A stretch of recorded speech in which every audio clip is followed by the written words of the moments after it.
Ayan na mga lot, tapos na yung hologram natin dito sa tapaludo ng MXI. Yan.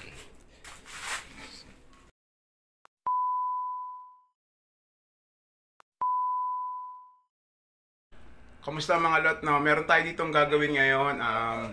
MXI, tapaludo to ng MXI. Gagawin natin siyang hologram block. Yung hologram block na gagawin natin, tuturo ko sa inyo no, kung paano yung pagtimpla. Ito yung pipinturahan nating tapaludo ng MXI.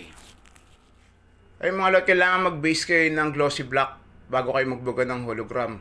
Pag naka-glossy block kayo, tapos binuga nyo yung hologram dyan, mas buhay na buhay yung kalalabasan ng hologram. Pas lumalabas yung mga parang rainbow niya. Ngayon mga lot, pakita ko sa inyo yung pagtimpla ng hologram. Yun mga lot, ito yung hologram natin, no. Meron tayo ditong 200 ml na hologram. Yan. Ang pagtimpla niya mga lot, halimbawa ito 200 ml to, di ba? Lalagyan niyo siya ng thinner na hanggang dito sa may guhit na to. Ayan. Pag lagay niyo ng thinner dyan, mga lot, haluin niyo lang yung hologram na yan.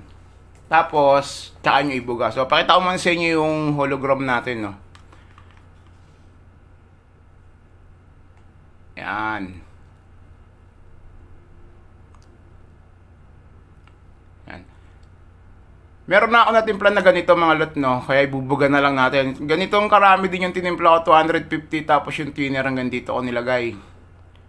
Ngayon, yung tinimpla ko, nasa spray ka na. Ibuga na natin ngayon sa tapaludo.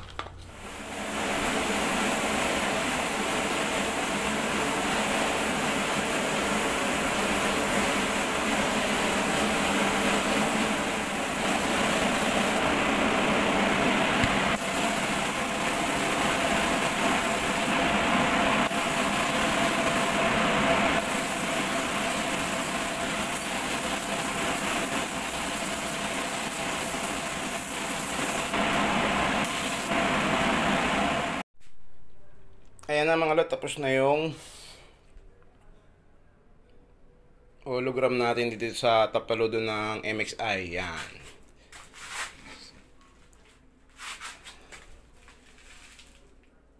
Yan.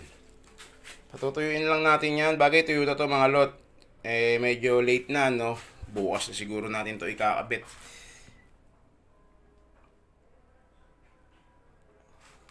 Yan. Tapos ito pa yung ibang part niya.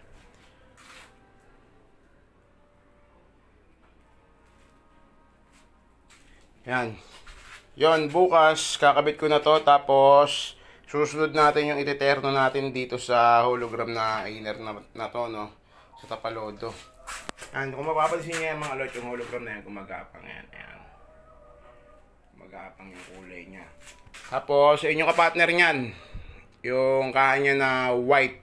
So abangan natin mga lot kung ano yung gagawin kong white dyan, no. Pero susunod ko dito sa video na to mga lot. Yun, peace out.